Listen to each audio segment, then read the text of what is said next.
Olá, como está? Como foi a sua semana? Estamos juntos mais uma vez para estudar a Bíblia, a Palavra de Deus. Eu te convido para uma palavra de oração. Querido Deus, obrigado pela semana que vivemos, pelos benefícios que o Senhor promoveu na nossa vida. Obrigado porque o Senhor tem estado conosco em todas as situações. Orienta-nos no estudo da Tua Palavra. É a oração que fazemos no nome de Jesus. Amém. Meus queridos, então nós começamos no nosso último encontro um estudo no livro de Levítico e hoje nós vamos começar a falar um pouco a respeito da estrutura do livro e logo depois o conteúdo resumido de Levítico. A estrutura do livro é composta da importância do sacrifício, que está no capítulo 1 e vai até lá o final do capítulo 7, o verso de número 38. Os sacerdotes e os mediadores, que é do capítulo 8 e vai até mais ou menos o capítulo 10, o final do capítulo 10 de Levítico. Em terceiro lugar, a separação entre o puro e o impuro, capítulo 11, que vai até o final do capítulo 15, o verso de número 33. Depois vem o dia da expiação, capítulo 16, e entrando no 17, a necessidade de um viver santo. A bênção e a maldição, do capítulo 26, do verso 1 ao 46, e no final de Levítico, as ofertas de dedicação. Então essa é a estrutura do livro, as divisões por capítulo. Nós vamos percorrer aqui alguns capítulos e hoje, muito provavelmente, no conteúdo resumido, eu dê mais ênfase à questão de alguns tipos de oferendas, alguns tipos de festa, alguns tipos de oferta, de sacrifício que Deus pediu ao povo.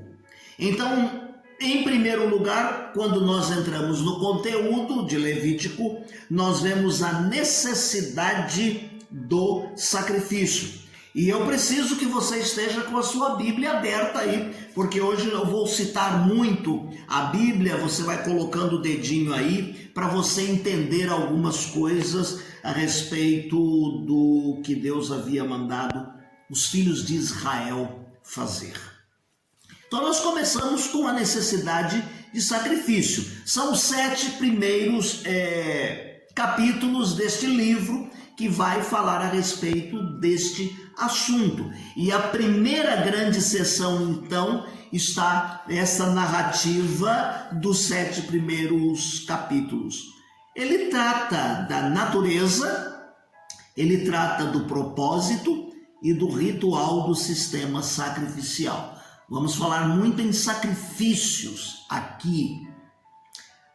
A afirmação resumida que conclui esta sessão, nós poderíamos dar um pulinho lá no capítulo 7, o verso de número 37 e 38, que diz assim: esta é a lei do holocausto, da oferta de manjares e da expiação do pecado, e da expiação da culpa, e da oferta das consagrações, e do sacrifício pacífico que o Senhor ordenou a Moisés no Monte Sinai, no dia em que ordenou aos filhos de Israel que oferecessem as suas ofertas ao Senhor no deserto do Sinai. No deserto do Sinai. Então aqui nós vemos que esta afirmação conclui e coloca todo o sistema sacrificial no contexto da aliança, aquela aliança que foi feita lá no Monte Sinai, em que o grupo todo em conjunto, em uma só voz, disse que eles estariam obedecendo ao Senhor.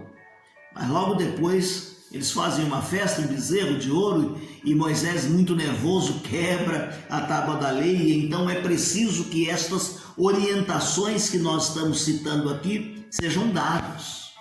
Deus havia libertado Israel da escravidão do Egito para que eles pudessem ser um povo livre para adorá-lo, Então, cada uma dessas instruções que nós vamos ver aqui, dada a Israel, é para que esse povo saiba como adorar a Deus. Esse Deus que quer ter comunhão, quer comunicar-se com o seu povo. Povo este que foi rebelde. E esta rebelião dos israelitas fez com que esse relacionamento, que era para ter sido permanente e contínuo, se transformasse num problema para Deus, o Deus Santo de Israel. Então, esses 7 primeiros capítulos aqui representados pelo sacrifício que nós vamos citar, eles transtornam e transformam possível a restauração desta comunhão, deste relacionamento de Deus com o seu povo, Uma das coisas que nós vemos aqui, irmãos, como uma expressão de tributo e devoção ao Senhor, esses sacrifícios deveriam ser oferecidos com um coração voluntário, nada forçado, nada vindo de imposição. Deus dava as orientações e este povo então deveria vir e servir a Deus dos mais diferentes tipos e propósitos.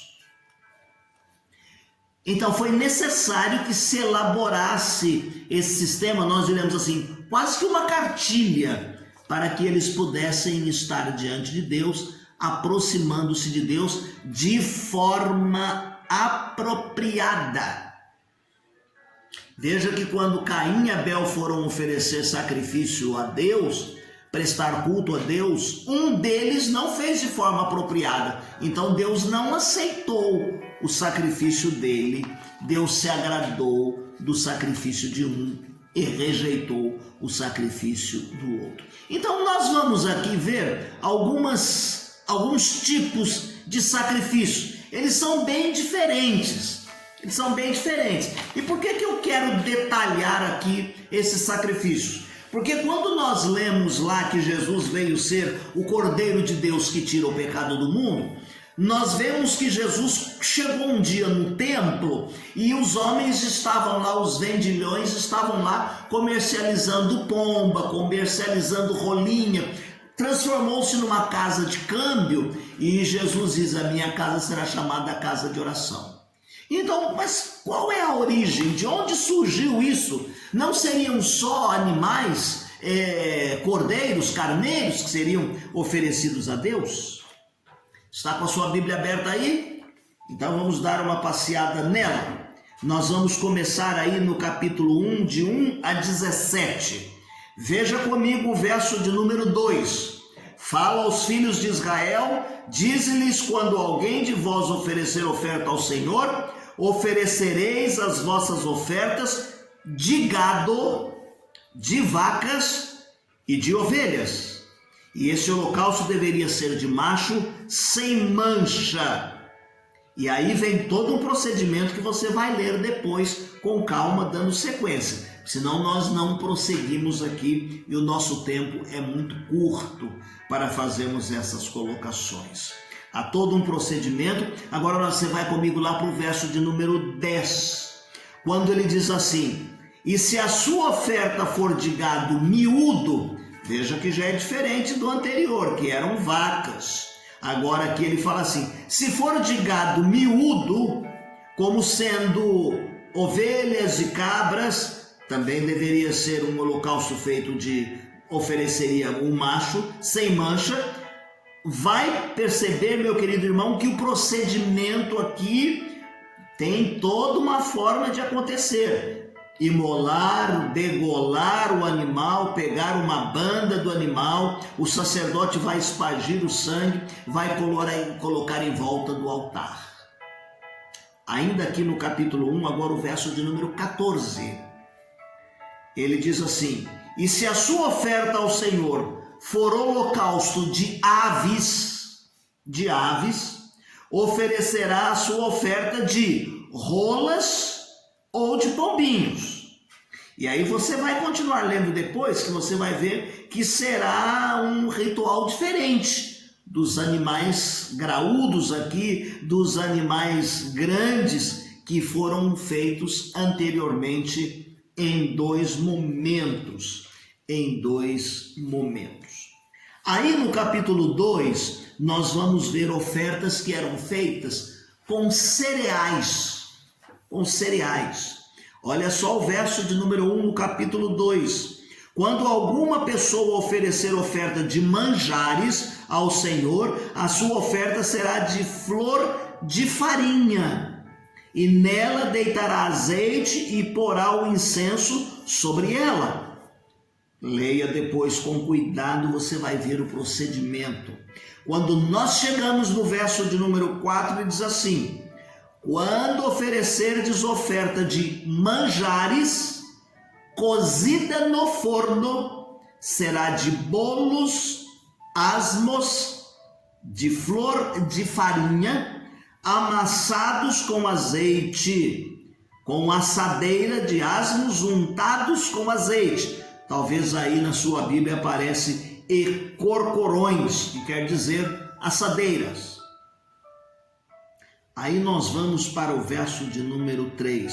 Se a sua oferta for de manjares cozida com corcorões, seja de flor de farinha sem fermento, assada com azeite. Ele vai dizer todo o procedimento aí a ser observado. Vamos lá para o verso de número 11, ainda do capítulo 2. Nenhuma oferta de manjares que ofereceres ao Senhor se fará com fermento. Olha só a observação. Em todo tempo, Deus orienta o seu povo a não usar o fermento. Desde lá da terra, quando o povo saiu da terra do Egito, ele manda fazer lá no momento da Páscoa, no momento da celebração, eles deveriam comer pão não levedados, pães asmos, sem fermento, tá certo? Aí nós vamos, meus queridos irmãos, para o verso de número 14. Sim, há uma outra citação aí no verso de número 3, na questão dos manjares. As ofertas deveriam ser salgadas, deveria levar sal, tá? Não deixarás faltar a tua oferta de manjares o sal do concerto, ou sal da aliança. Verso de número 14. E se ofereceres ao Senhor oferta de manjares das primícias, das primeiras coisas colhidas, oferecerás oferta de manjares das suas primícias de espigas verdes, tostadas no fogo, isto é, de grão trilhado de espigas verdes, cheias. No capítulo 3, ele fala sobre o sacrifício para que houvesse paz ou graça. E ele diz assim: se a sua oferta for sacrifício pacífico, se a oferecer de gado macho ou fêmea, oferecerá sem mancha diante de Deus. Volta aqui, no sacrifício pacífico, no sacrifício das graças, seria também de animal a ser sacrificado, de gado. Mas lá no verso de número 6, ele diz assim, capítulo 3, se a sua oferta for de gado miúdo, por sacrifício pacífico ao Senhor, seja macho ou seja fêmea, sem mancha oferecerá. Qual seria o gado miúdo aqui? Um cordeiro que seria sacrificado. Mas ainda no capítulo 3, poderia ser oferecida oferta pacífica e de ação de graças, capítulo 12. Se a sua oferta for uma cabra perante o Senhor, porá a sua mão, e aí vem todo o desenrolar aqui do sacrifício. Esse é um estatuto perpétuo, diz o verso de número 17. Será nas vossas gerações em todas as habitações, nenhuma gordura, nem sangue algum comereis. Chegamos no capítulo 4, ainda falando de sacrifício, de holocaustos. E ele fala sobre o sacrifício pelos erros ou pelos pecados agora do sacerdote. Do sacerdote. Verso de número 2. Fala aos filhos de Israel dizendo: quando a sua alma pecar por erro contra alguns dos mandamentos do Senhor, acerca do que se não deve fazer, e obrar contra alguns deles, se o sacerdote ungido pecar para escândalo do povo, oferecerá o seu pecado que pecou um novilho para expiação do seu pecado. E se o povo errasse? E se o sacrifício fosse pelos erros do povo? Verso de número 13, do capítulo 4. Mas se toda a congregação de Israel errar, e o negócio for oculto aos olhos da congregação, e se fizerem contra algum dos mandamentos do Senhor aquilo que não deve fazer, e forem culpados, eles deveriam oferecer no verso 14 um novilho, um animal novinho, bem mais novo. Ok, meu querido? Tem muita coisa aqui que eu quero detalhar para os irmãos dentro desta questão de sacrifício, a forma de fazer, mas eu estou despertando a sua atenção, levantando a cada tipo de sacrifício, de holocausto, o que deveria ser usado. Se animal graúdo, se animal miúdo, se flor de farinha, de cereal, se fosse manjar, enfim. Nós vamos observar muitos outros depois, ainda dentro deste conteúdo. Deixe-me ler aqui o hino de número 90, que fala a respeito da contemplação. Olhando o lenho crucial, em que morreu, da glória ao Rei, as honras, vida mundial, desprezo eterno, voltarei. E não permitas, meu Senhor, que me glorie eu, senão, na morte do meu Redentor, que me salvou da perdição. Deus te abençoe, que você tenha uma semana feliz, uma semana abençoada. Não deixe de fazer a nossa leitura que nós disponibilizamos aí na transmissão, a fim de que o irmão possa acompanhar os textos que são citados aqui. Deus te abençoe.